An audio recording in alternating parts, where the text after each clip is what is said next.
Okay, we'll go ahead and get started. Thanks for joining us today. For me, it's evening. For some of you, it's morning. We're going to run through the P6 reporting tool that Emerald has put together. I'm Nicole Jardin. I'm the CEO of Emerald, and I'm coming to you from Calgary. And I'll do the lead-in. And with me, I have Marilyn Backstrom joining from Edmonton, who will do the overview, the demonstration. She gets to do the hard part. So let's talk about some of the typical common struggles that we all have when we're working in P6. So what we find is P6, of course, is super strong on helping us build out schedules, resources, costs, dates, but it's not always easy to get all the information out in an easy manner for your extended team. So I want to ask the people attending just a quick question. How do you generate the data typically for your reports? So I'm going to go ahead and start a quick poll. So what we find is there's lots of different ways people do it. As always, people are very creative. They may do exports into P6. Sometimes that has a lot of fussy work, and I've seen people make mistakes. So that can be tricky. Some people grab back end to P6. That is not necessarily a great idea. Well, we'll talk about that. And then copy and paste. And some people tend to throw things out to CSV, or some people just give up in frustration. So looks like quite a few people use P6 Direct and Excel. Okay, we're going to touch on why we don't think P6 Direct is necessarily the greatest answer. Okay. Now, first of all, it can be tricky to get the data out depending on what kind of reporting you're trying to do. P6 in the background has hundreds of tables, and depending on what you want, that can be quite a bit of work to get exactly what you want. Making sure that you've got the data out in a very nice, simple way so that your extended team has exactly what they need, not flipping through lots and lots of Gantt charts and things like that. That's not always easy either. And you might have a manager who just wants a very simple subset of data. Now, one of the reasons we don't love going after P6 directly is you could have things changing on you, okay? So the accuracy. What was the status of the project at the end of yesterday's cruise ship change? Let's say you're doing a turnaround. So making sure that the data is accurate, you've been able to vet it. Those are some of the reasons we don't love going after P6 directly on the back end, because we have seen mistakes made. We've seen people reschedule, which can change your data and things like that. And it can be tough. Okay, so it's taking stuff in and out to Excel. Again, I've seen people do a lot of that, and I've seen it's time consuming and can be error prone. So the real objective, of course, for all of this is to try and get proper data in the right people's hands so they can make good business decisions. Did we get our work done? Are we falling behind? Do we have too much work for one crew versus another? Is our major equipment being used efficiently? So we're trying to get the right data, the right people, so they can make good business decisions. And although P6 stores all sorts of amazing info, it's not always easy. So let's talk about how you get that data to your extended team. Now, it might be a little bit of an overlap to the last poll, but we've worked with clients who use a variety of different software tools to get their graphics out. So Power BI, which is the Microsoft one, Tableau, Oracle BI is the one we're going to show you. We've worked with SAP Business Objects, and some clients have others. So the first one that we started with was the one we built, our EP dashboard.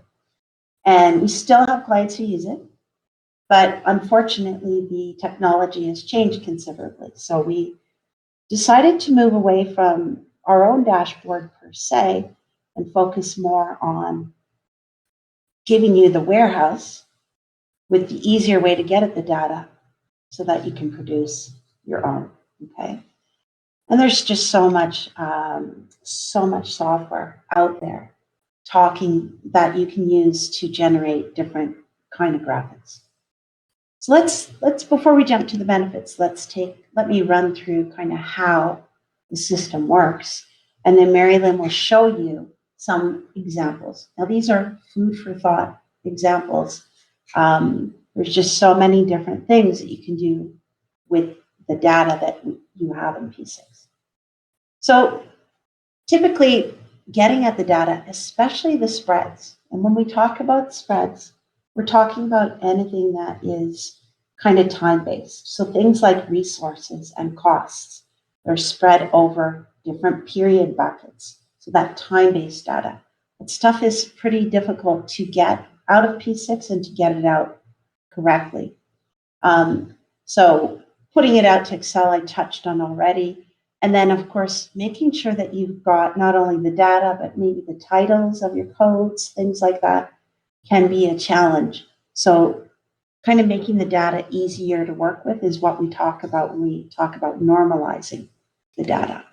So we've put that together in our data warehouse tool, which we're kind of rebranding as this reporting engine, because not only do we have the data coming out to a warehouse, a side warehouse, a warehouse that's not getting rescheduled when your team hits F9. It also takes snapshots. Okay, so rather than having to store hundreds of baselines, the idea is you can send snapshots out to the warehouse where you can access them faster, more safe in terms of security, who's allowed to access them and making sure that no one's changed them, and providing that ability to get that data into graphics. Okay, so you don't have to use Excel as a middleware anymore. So I mentioned some of these already, that this makes sure that the data is accurate. You don't have someone who starts changing an activity, perhaps a duration, which changes your critical path by mistake when your manager is just about to go into his meeting.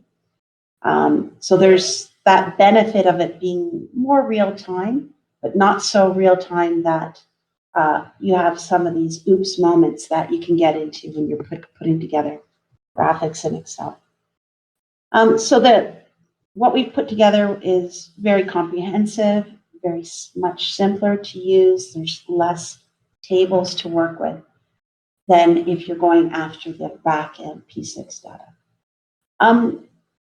Now, in our snapshotting process, because it's a key piece of what we've built into the warehouse, is we do allow baselines to be sent out with the snapshots, which allows you to have multiple snapshots, meaning, let's just say I do my updates every single week, for example.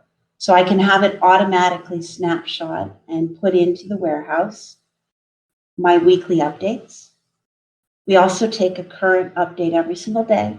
So if you do have some of these daily reporting, we've got that as well. And these are automated or can be automated.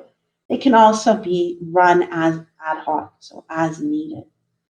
And then that allows you to compare the current schedule to as many snapshots as you wish in the third-party tool. Okay, so it gives you a more controlled environment for your management reporting. Now, in the snapshotting, we do the denormalization, as I mentioned, and of course the spreads.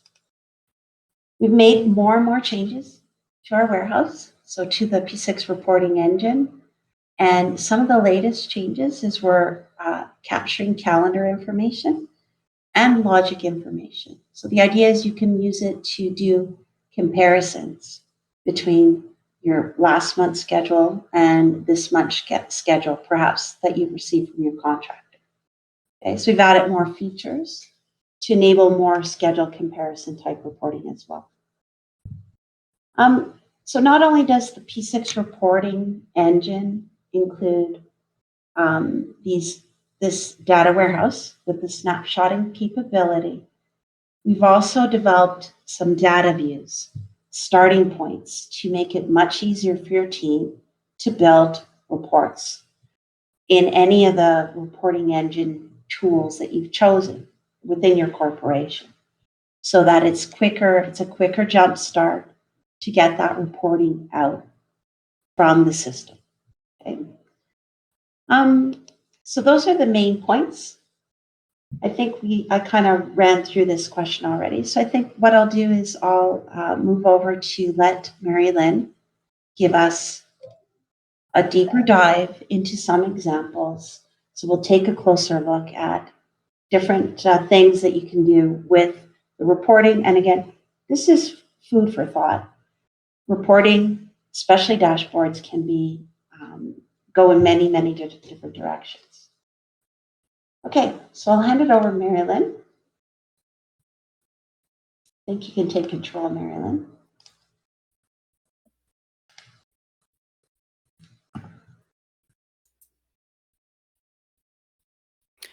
Okay, thanks for joining us, everybody. I'm just going to share my screen here and we'll get started.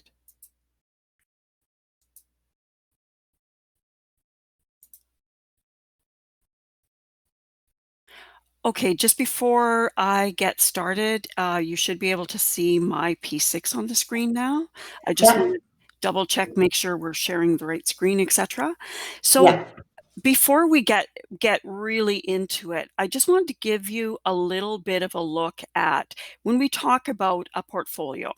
Okay, these are demo type files, of course, so they may not be as large as some of the ones you might be looking at in a business portfolio. But when you're dealing with this many files, and if I scroll down, you'll get more of an idea of what's involved. When we're pulling information, what we're going to show you is information coming from the drilling portfolio. All these files that you saw when I scrolled down and back up are part of that drilling portfolio.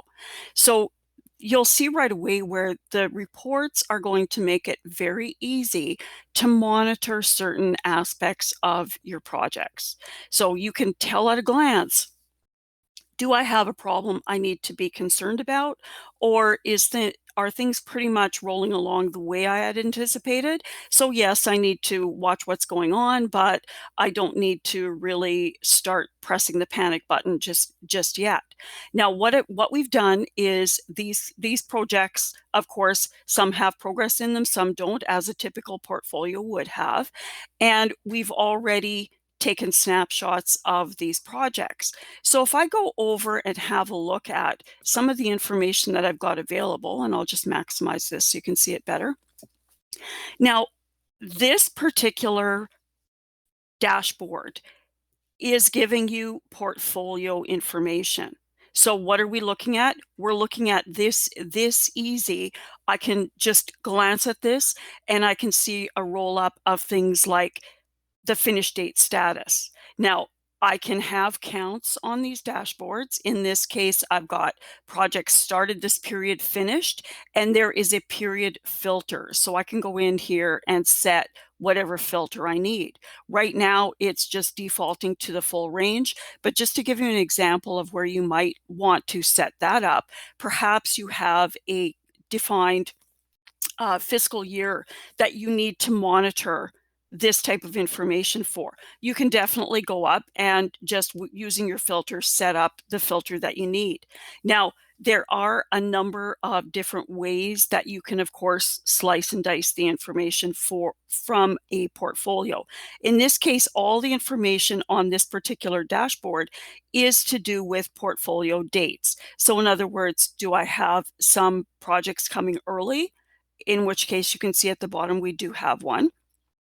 Do I have projects that are late? Well, yeah, unfortunately, we've got a few here. So of course you can tell red right away is something that I probably want to keep a close eye on. I also have, I mentioned this finish date status. Well, just to give you a brief look at that a little closer, I can see this portfolio has 87 files in it, 77 of which are on schedule. So that's a good thing. but I've got a few here that are not doing so well.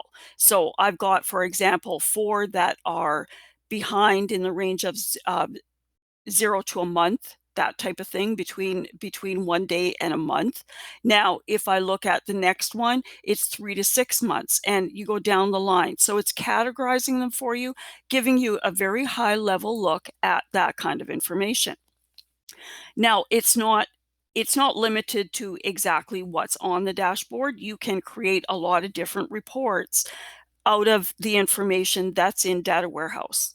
But just to give you some food for thought on some of the things that I'm sure you would find monitoring your portfolios would be very easy, make your life a little bit easier if you could just look at the dashboard and get this kind of information without having to delve through many, many, many projects in P6.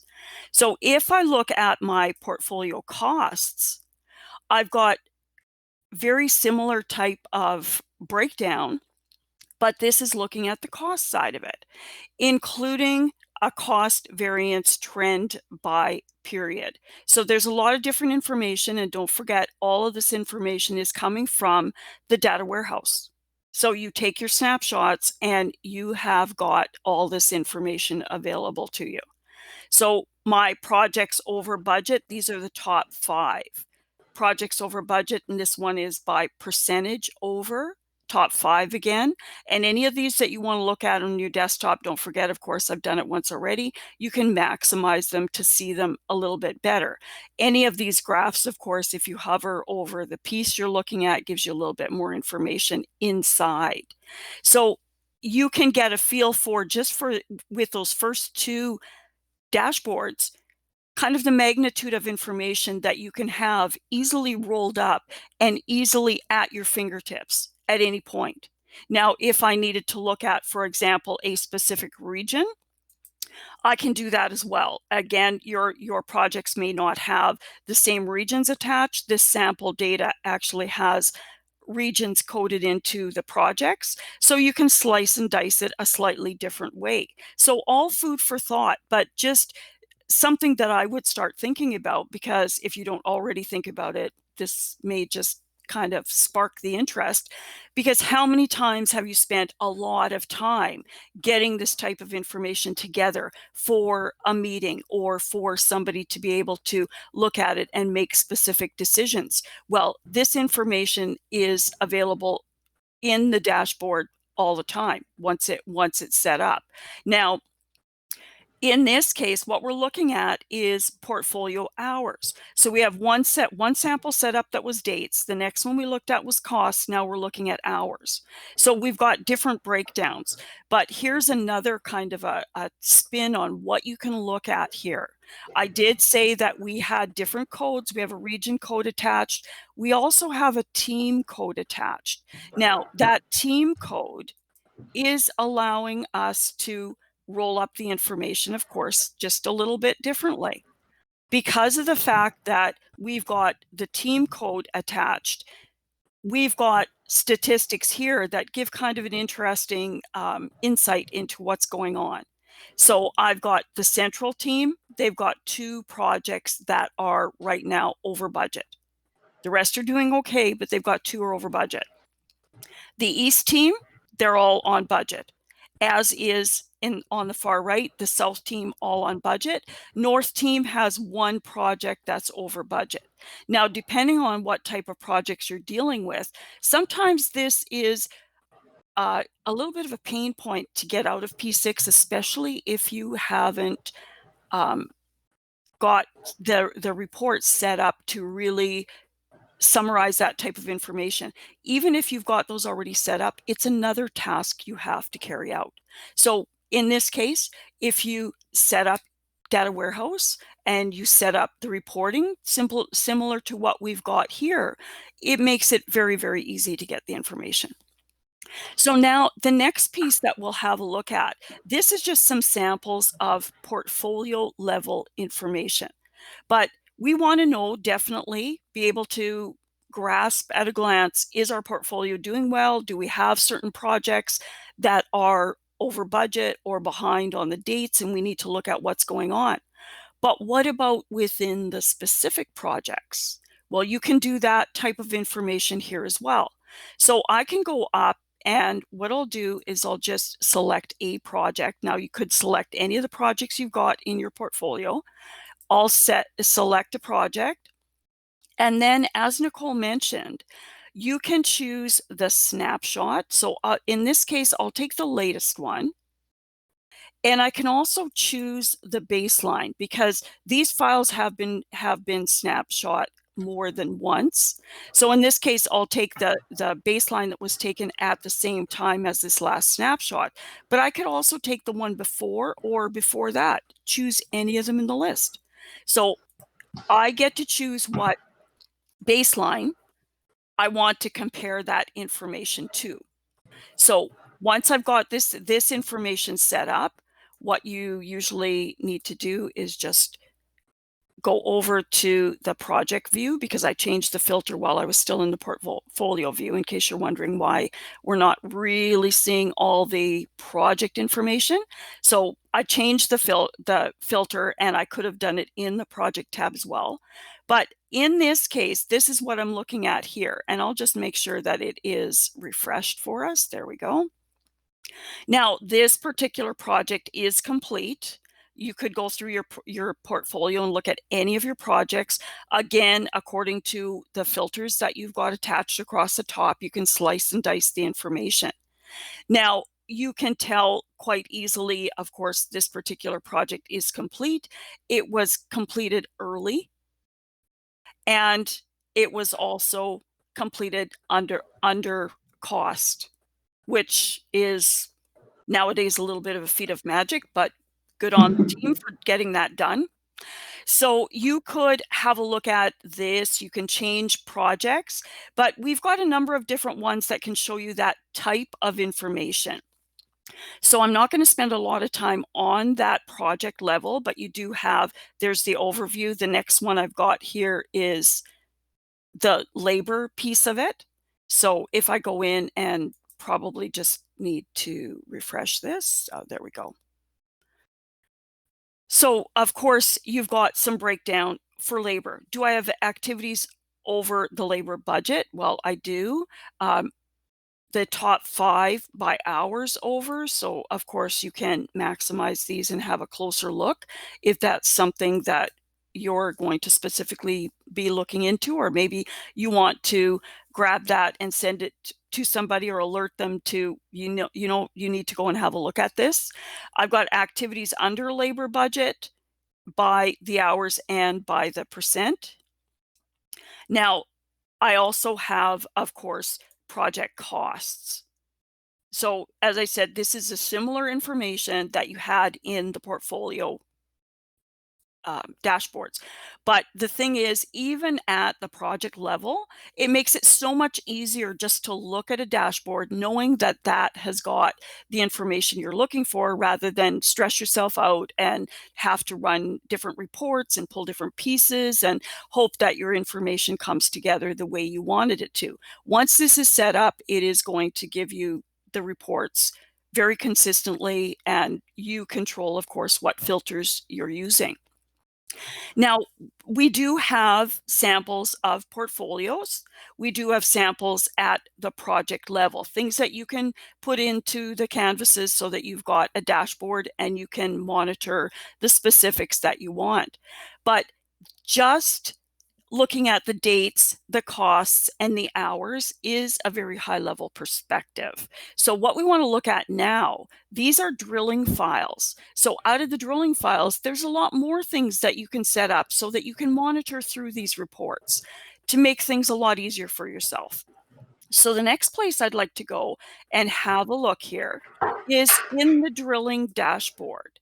Now, we have some dashboards set up here, and I think you'll find these a little bit more interesting, maybe if you're looking for slightly different twist on the information rather than just your straight dates and cost and labor hours, which I'm not saying are not important, they definitely are. But this particular one here is showing us planned wells. So don't forget, this particular portfolio is drilling. So this is by cost, of course. You can see the percentage, but if I hover over it, it's got target costs in each piece here. So you've got this information, and again, it might be a little easier to look at it like this because we've got a couple of these that are kind of small slices, but you can see where this type of information would be very advantageous to have on your dashboard, just to be able to look at it and decide perhaps 53.25% when you're looking at this particular gathering pipelines piece, maybe that's not what it's supposed to be. So you need to look into that, things like that. Now, the one beside it, this one I think would probably spark quite a bit of interest because of the fact that if I was looking at rigs planned for work, now, if I look at this particular scenario, I'm probably going to be focusing on the spike I've got sitting up here because of the fact that whether I'm looking at completion or drilling, I've got quite a spike here. So maybe I need to have some of the planning slightly adjusted so we don't have that spike, but you can see it very easily. So you've got that information to make that particular decision very easily. So you don't have to go and open that entire portfolio in P6 and filter and create reports and profiles and things like that to look at these different pieces of information. Now, one of the things that is very helpful here as well, and we will have a quick look at all of these, but another one that usually sparks quite a bit of interest is production. So this is a graph that is following your portfolio, and it's actually tracking your planned and your actual quantity. This one is oil. The one on the right is gas. So again, these are reports that you can set up and you can have running in your reporting tool so that you can look at this information and be operating on the piece of information that you're looking for. So if we look at some of the other elements in here, when we're looking at drilling, of course, you've got spending curve. Well, what project operates without having to keep good track of your spending curve? Every project needs to be able to monitor this kind of information. So this is drilling, of course, but this is your spend curve. And you can see as I go along, you've got your slider bars giving you information on these specific elements that you're sliding across here. Now, we've got another one here. You've got your spending curve. Now, aside from the spending curve, of course, I've got well plans. Now, you can adjust the time period that you're looking for in here. In this particular case, you can see where it's been set, November 2020 up until the end of December 2021. If you want to back it up a little bit more, it's easy to adjust it, that kind of a scenario. But right now, I can easily see planned completions, my planned completion total, and my planned drilling. I've got drilling total. We've got our cumulative curves going on here. Planned production. So you can have that at your fingertips as well. Now, if I look at a little farther down, I've got a couple of panels here that take a little bit different approach to the information. Again, extremely useful. This is P6 drilling. This is the drilling piece, but this is Team Central. So I did tell you that we've got teams attached to these particular projects, so you know which teams are working on it. Now, in this case, we've got a sample report that is just for Team Central. So in other words, planned wells for Team Central. That's similar information that we looked at in one of the first panels, but that was all up, not just Team Central. So now I've got wells planned. And again, this is Team Central. So you can split the information up and create panels using the information out of Data Warehouse, very easily look at different scenarios if it's a snapshot, or as Nicole was indicating, you can look at live information as well. So you've got basically the world at your fingertips. So if I look at the drilling, the last panel here, we have another scenario, and we've got a spend curve. Now, I know we've looked at a spending curve, but this is project team central. So again, you can slice and dice your information as you need for the application that you are monitoring. So depending on exactly how you're controlling your different projects, you've got all the information in data warehouse, so you can set up the different panels to monitor and give you easy access to the information sliced and diced in the fashion that you require. Now, from here, you'll notice we've got one last one here. This is facilities. So we've got planned gas and planned facilities sitting at the bottom. So again, just another way you can, of course, monitor all this information. Now, perhaps you're looking at this and you're thinking, well, yeah, but those particular panels don't really fit what you maybe be thinking about. We have another example here that I'd like to show you a few different elements in it, because we have another portfolio. It is rail projects instead of drilling projects. So again, just to give you some food for thought as to when you use data warehouse, what types of reports can you create using that information?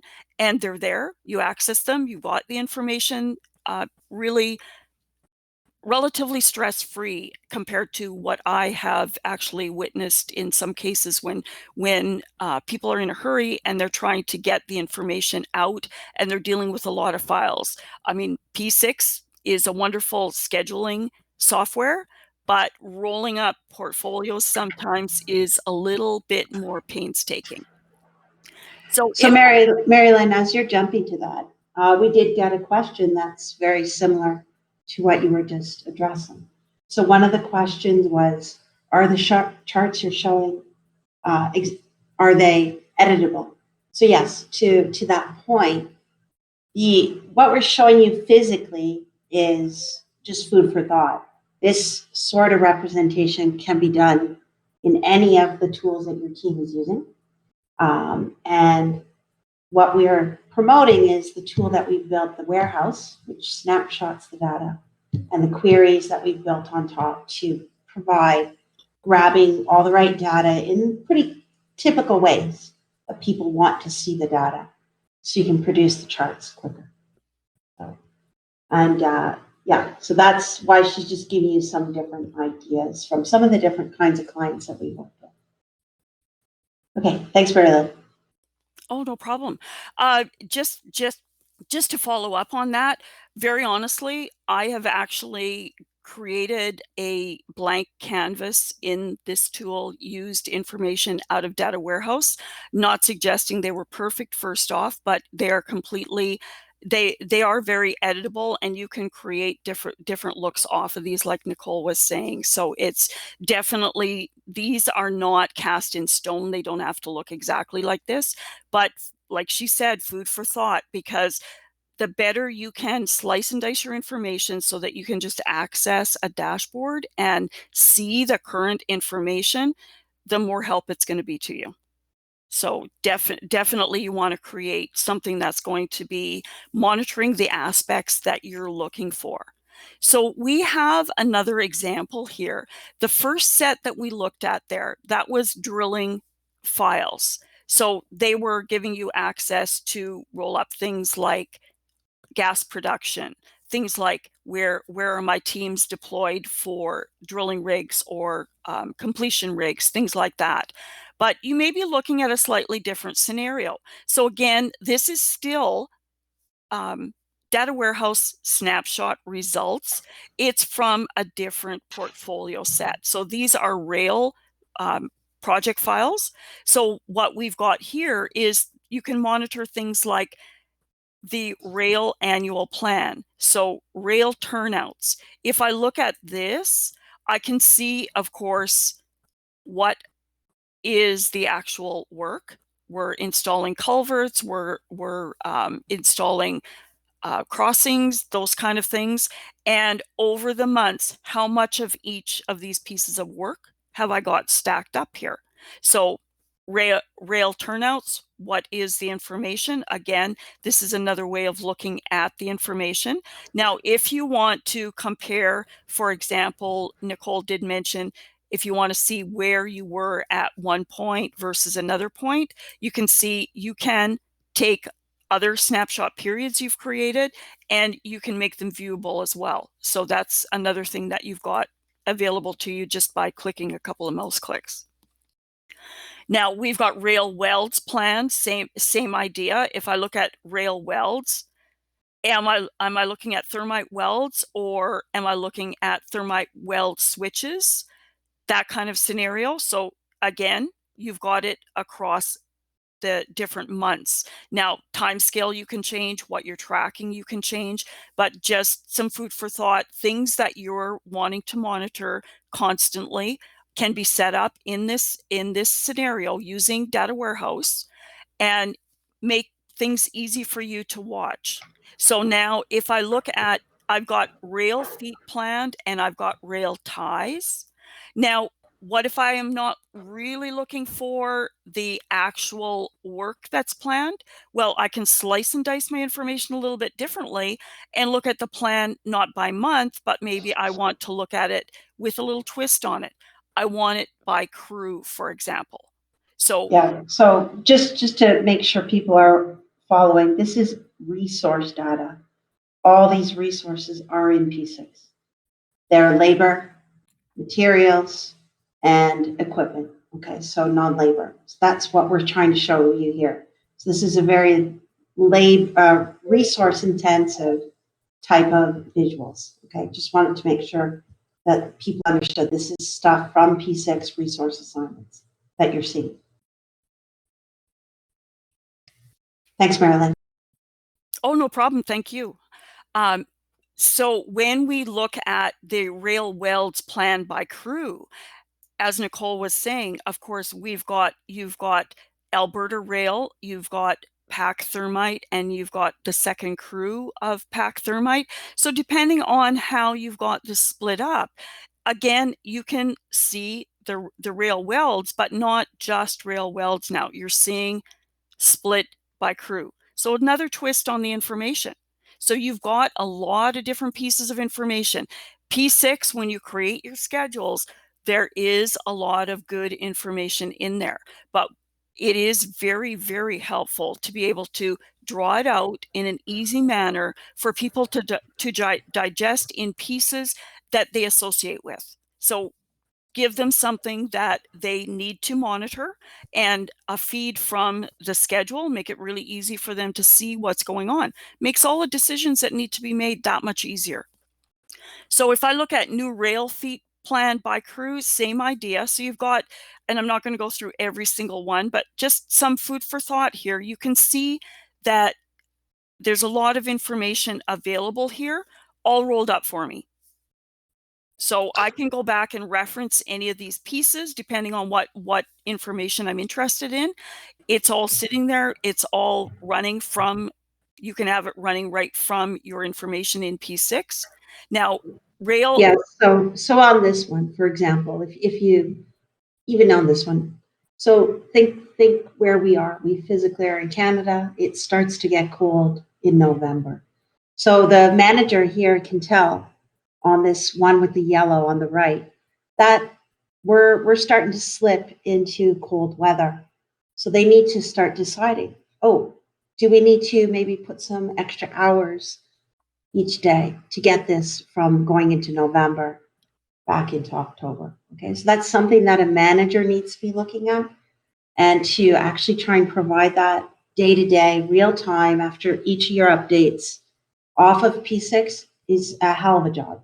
So the manager can just log in, they can get access to their graphs, they can check where was it last month versus this month. Very easy. Self-serve when they need it in a meeting. You don't have to give that to them. Okay, so that's what we're really trying to strive towards. Sorry, Marilyn, just want to make sure it's clear. No, thank you. No worries. So if we wanted to look at one last kind of twist on the same type of information, this particular one is by sector. So you've got some different information. This is non-labor piece coming from P6. And you can, of course, look at the different pieces across the months, set the information up the way that you normally monitor it, and it's going to, excuse me, sorry about that, and it's going to sit there ready for you whenever you need to look at it. Now, we've looked at a lot of different pieces, right from the drilling down to rail. There's one more piece of information I'd like to show you with just a little more food for thought, because we do have another sample, which is kind of from another type of project. So you can see that you can slice and dice the information from any of your projects. Doesn't matter the business you're in, doesn't matter the type of projects you're in.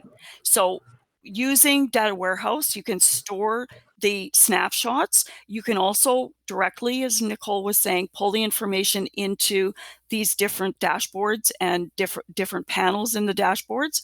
But I have another one that I just want to show you, because this is one that when it is in this particular scenario where the information is in data warehouse and you can show it, makes things, again, so much easier. It's not that these aren't easy, they are, but this is one that I have watched personally people fight with this one. So if I go look at this particular one, this is from a turnaround file. So what we've got here is equipment summaries. Now, what I'd like to walk through here is just to show you how easy it is to send a new snapshot to data warehouse. So if I look at this scenario, what I've got here, in case there's folks with us who haven't had to fight with these types of graphs. Now, the reason I say I've watched people fight with it is because I've done a couple turnarounds where this is relief valves. Now, if I go back to the first set of graphs, jump that a little bit too soon, sorry.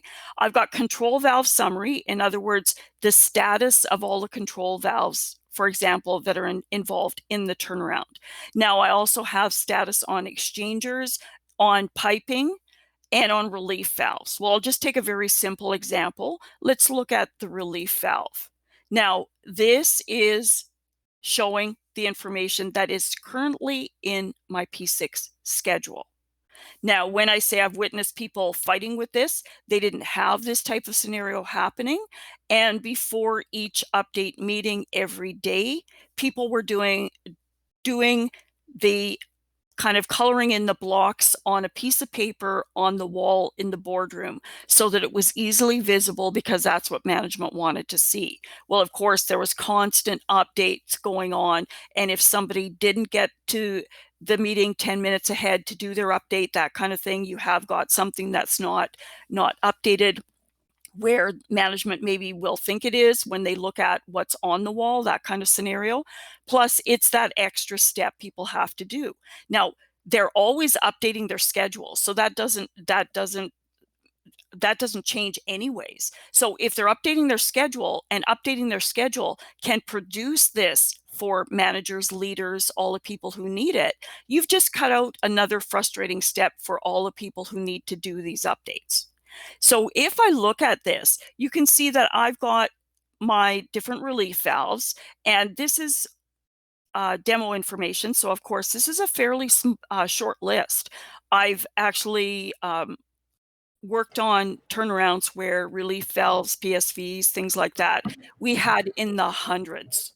So can you feature going in before every meeting and updating 100 of these? That's a type of thing that can very easily happen. Whereas if it's set up in here, it's going to keep it current for you. So if we look at this piece of information, I'm just going to go back to P6 and I'm just going to open another layout. Let's look at the file that this comes from and make a change, and we'll send it over. You'll get a look at how easy it is to send that over. So if I go in here, I just need to go down to green-ups. Quite a few of our turnaround clients use these green up charts. But what Marilyn was showing you could actually be hundreds and thousands of tasks in P6, producing that simple management overview. So that's what she's going to show you. So to make it easier to follow what's actually going on, what I did is I've created a layout in P6 that is the relief valve summary. So yes, you can create that in P6. You can keep printing it out, and the minute you print it out, it's probably going to be obsolete anyways because you'll get another set of updates, that kind of scenario. But let's have a look at making a change. So we have, for example, we'll look at just one. We could change a number of them, but it's going to show you how easy this is to do, just doing the one. So 1428,922. The valve reinstalled was at 75% for the last update. So if that is complete, we just complete it.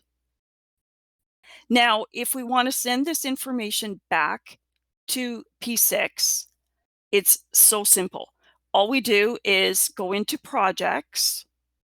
Now, what I tend to do, it's habit, is I will summarize the project. Not that you necessarily always have to do that. That's a habit thing for me. So once I've done that, what I do is this has been snapshotted before. So it's already set up with what needs to happen. So what type of snapshot am I creating? That's all set up. So all I need to do here is go to that column. I usually take that snapshot OK out, and I'll just simply change this to go. And the reason I take the snapshot OK out, because then I see the message as soon as it pops in. So if I go in and I say go, and we just give it a couple of minutes to process, this is all you need to do to create the new snapshot. It's as easy as that. So you can go in, and if you did need to make some changes to some settings, things like that, you could go in and do that. In this case, like I said, it's been snapshot through the snapshot process before, so I know the settings are there, what I need it to be, not a problem. So all I need to do is re-snapshot the project. So once I re-snapshot the project, I just need to go and load the new data or refresh the data on the graph side, the actual display.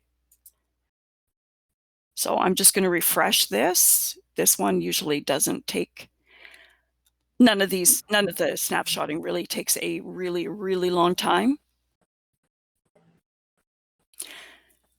So what you can do also is, this gives you the ability, I'm sending it to a snapshot. So of course that gives me the ability as well. I'm not just confined to looking at current. So I have previous snapshots in there. Now you may decide on a turnaround schedule that you want a snapshot once a day, that kind of thing. It is doable. You can definitely do that. But you can choose to snapshot not quite so often if that's what you really think you need in a turnaround. I could see where it would probably be once a day.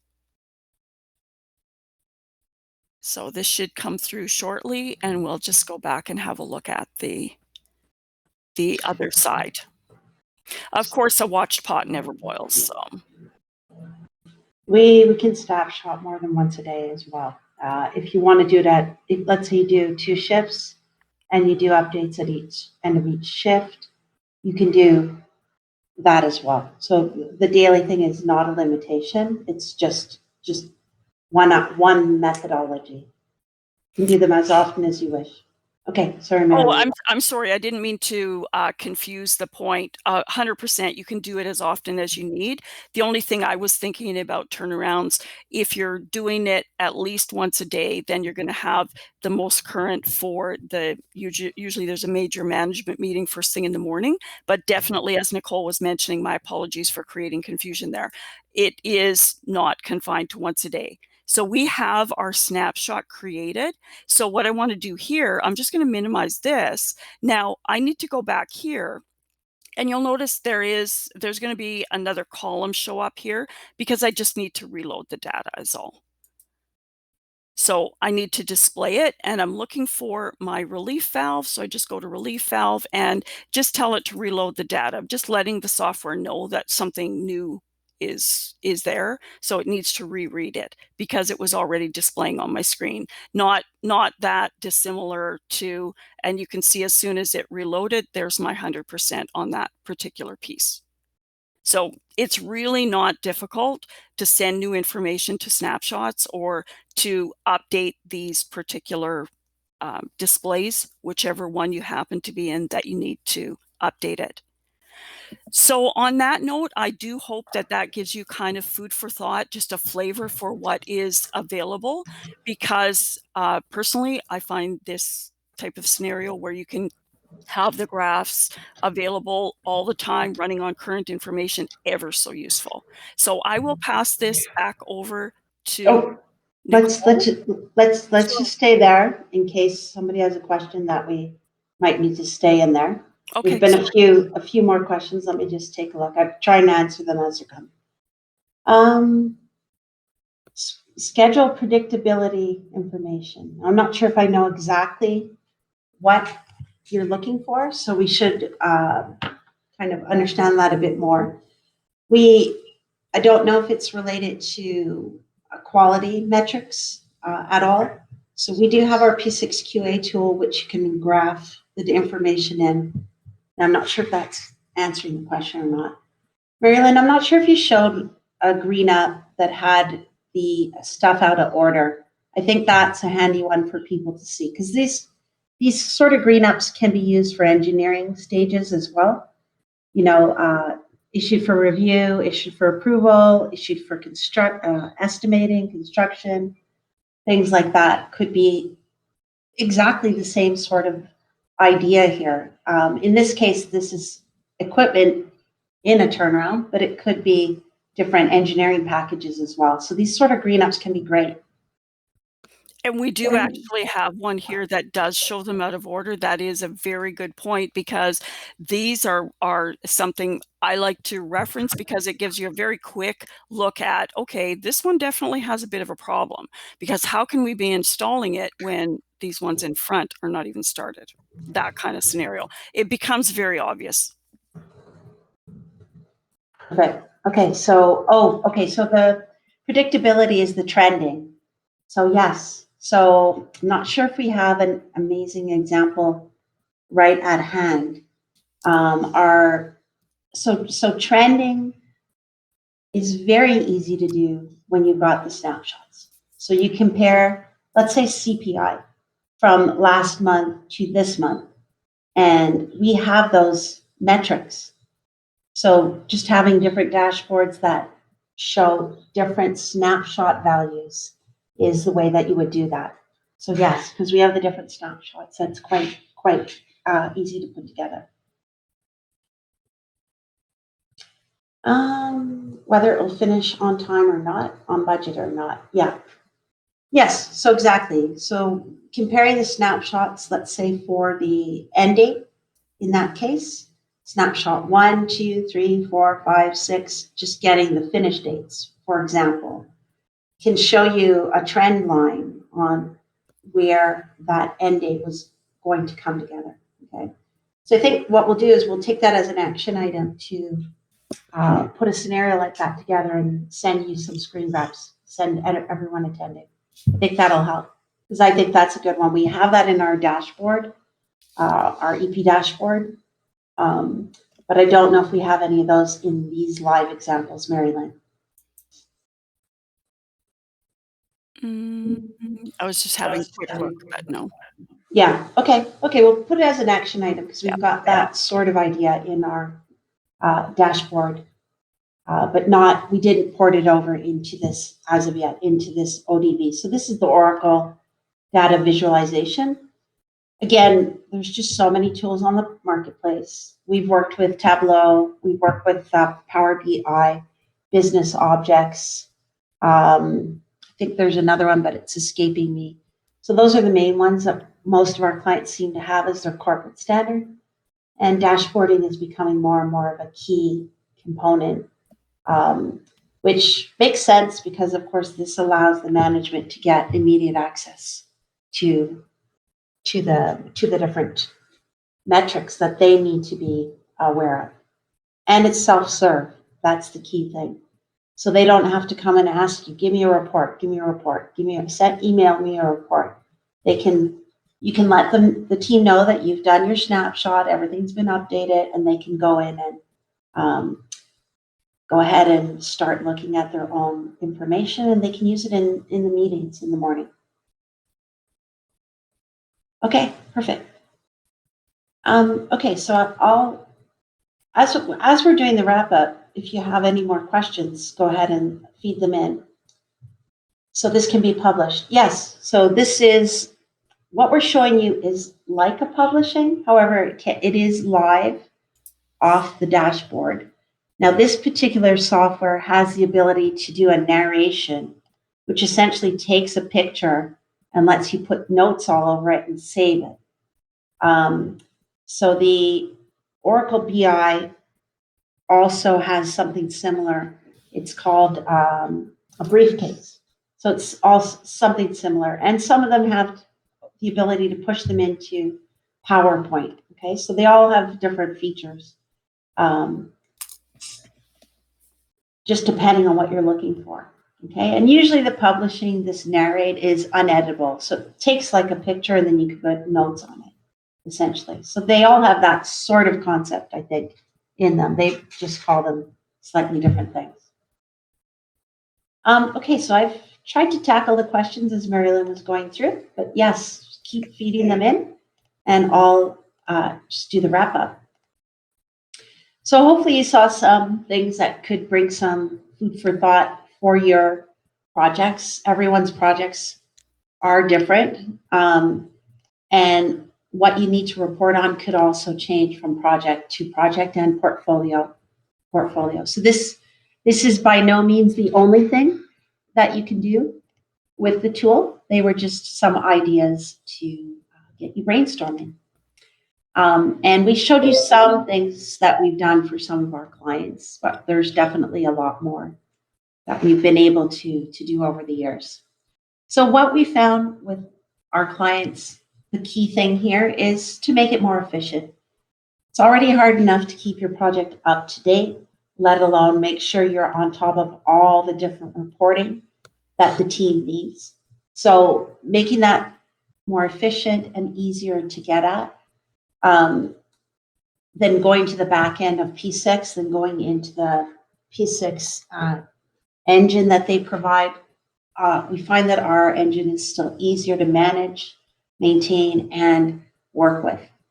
And then, although Marilyn didn't show you making a chart from scratch, if you've got the data organized in easy manner, your team can build additional ad hoc reporting. So we do a lot of work in the turnaround space.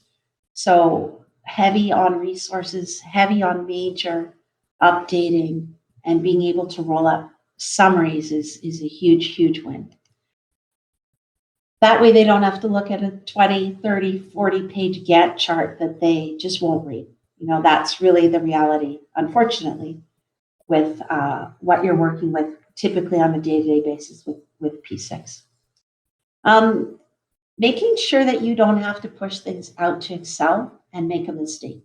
And I've seen many clients do this, not realizing they've missed a column when they're copying and pasting. They missed a column, so their charts weren't quite right.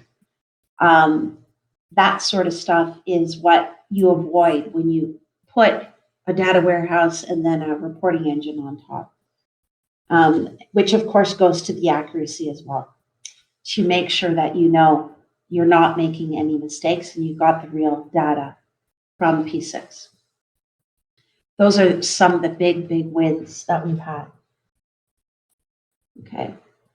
So we have many clients that we've worked with, heavy on resources. So some engineering clients that we've worked with, Thales, of course they do heavy engineering in aerospace, rail, very heavy on resources that are key expensive resources, right? Engineering resources, specialty resources. So the idea was to get them different kinds of graphing that we couldn't get out of P6, different kinds of groupings, sortings that were just not that easy to do, even in P6 Web. So that's a key. We've kind of shown you some examples. And of course, Suncor is one of our key clients. So some of the green ups we've done for Husky, Suncor, and many other heavy plant resource-based clients. Okay, so let's get into some more questions. I think there were a few more that came up that we may not have had a chance to answer. Does this reporting provide schedule? Oh, sorry, we already answered that one. The published version can also be filtered. Yes, okay.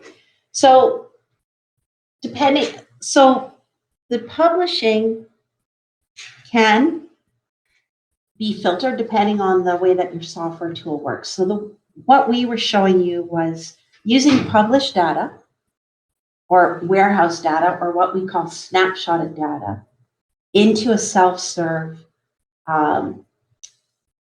graphic, if you will, and then filters were on the top. So most of the software tools have that capability, some sort of filtering on the top. So that is pretty common. And we showed you a region filter, which is a geographic filter, but we also had the project manager. In the cruise, we could have had the cruise, which would be the resource. Role would be a good one if you use roles in P6. So yes, the idea of filtering beyond that is key, so that the managers can get at different types of data. What is the cost? It depends on what you buy, but we have a warehouse plus the queries, and it depends on the number of databases. So if you're interested in finding out more about the cost, we can definitely talk about it. And the way that we sell our software, it's a subscription based. So it's typically a 3-year minimum, which I think is reasonable when you're looking at reporting. So we can definitely reach out and talk more about the different costs on it. And the time, of course, is critical to be able to save your team many, many hours of putting out reports. So yeah, let's chat on different pricing schemes if you're interested. I think we've got most of the questions.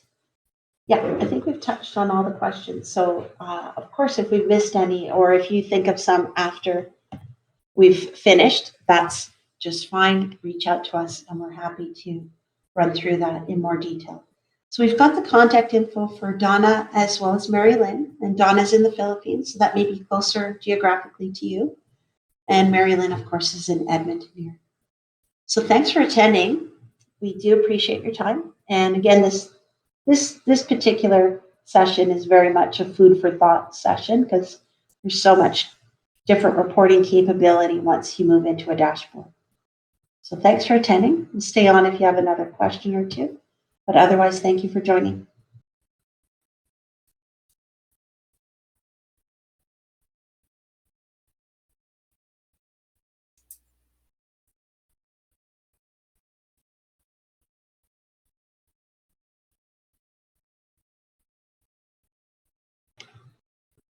Okay, thanks for joining. We're going to sign on.